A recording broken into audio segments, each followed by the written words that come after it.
All right, so briefly here, what does aluminum construction mean? When a manufacturer says all aluminum construction, what does it actually mean? What are the benefits to it? And just break it down here. I'll be quick. So you got your aluminum, obviously. You got your foam. You got your phylon. Then in between here, you have what is called a substrate, which is a cool word for a panel. Some sort of panel that's going to take your final surface material and your construction material, your actual makeup of the actual wall. It bonds those two together. It makes for a smooth finish. Otherwise, if I put this thin fiberglass directly onto all of this, you would see every bit of it, and it would be really ripply, it would be weak, you'd get stress cracks, all kinds of stuff. So it's called a substrate, goes underneath here. Well, then you got your foam, right? And all of this goes together with glue. It's called contact cement.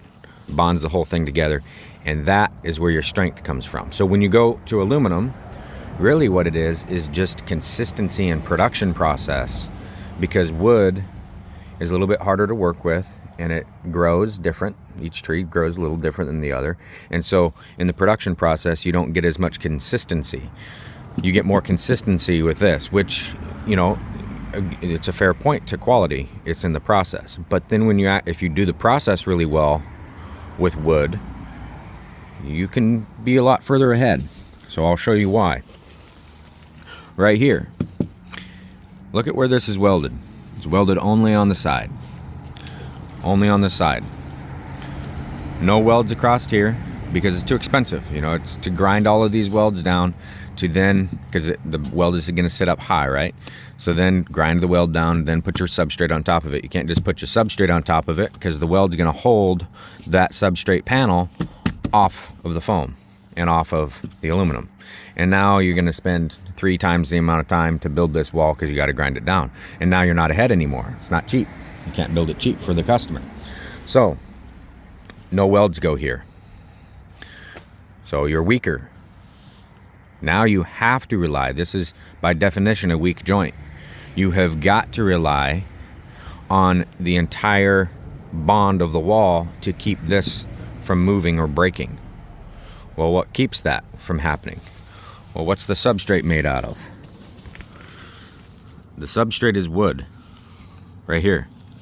That's what keeps this whole trailer together. Literally, is a wood panel. Well, these by themselves are not strong enough because when you're trying to make aluminum lighter, or try to make a trailer lighter and use aluminum as the reason why it's lighter, you have to go with a 16th wall aluminum. 16th wall aluminum is weak. When it comes to actual structural, it's weak. So again, you're back to, you have to rely on the bond. What is the bond? It's a wood panel. It's a wood substrate. Well, these aren't strong enough on their own when you're gonna mount cabinets to them because fasteners rip out of aluminum. They rattle out as you bounce down the road because it's just not enough bite on your fastener. So what do? It's very hard to see in this video, but right inside there, lighting is terrible, but right inside this panel is wood. So literally a stick of wood is beat into this tube, and any other structural tubes, wood is beat into that tube in order to make it strong. So this is relying heavily on its main structure points on wood. Then you come back here, same thing here when you need to tie a corner. This is an integrated approach. So it's not bad, you know, you can integrate aluminum and wood, and that's good. But you can't throw wood out and say it's bad, because you need it. You have to have it. So right here, you see how this whole corner is tied, right? You need the wood tied to the aluminum. This aluminum by itself, the way it's built, is very weak. There's a right way to do aluminum. This is not it. So if you're going to weld aluminum and have it structural, you're going to want it to be an 1/8 wall aluminum, and every single one of these joints welded all the way around. Then you can say, I have an aluminum superstructure on my unit. However, that's very heavy to do it that way. So then you come back to Well, if wood's done properly, it's a lot lighter, and it's a lot better in many cases, because the wood structure itself, you can rely on the wood frame put together, and the wood frame can move. This entire panel cannot move.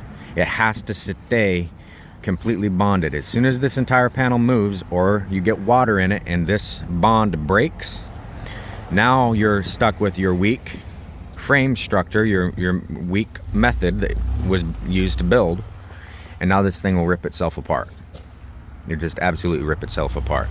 The next downfall to it, and I apologize for the long video, is foam. This is a lower grade foam.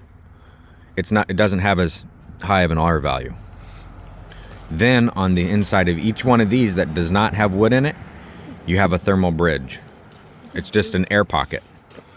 So insulation value is much lower. Anyway, that's just So with your guys' phone, I know it seemed like a long one, but it was actually pretty brief for explaining all of that. Anyway, enjoy the day.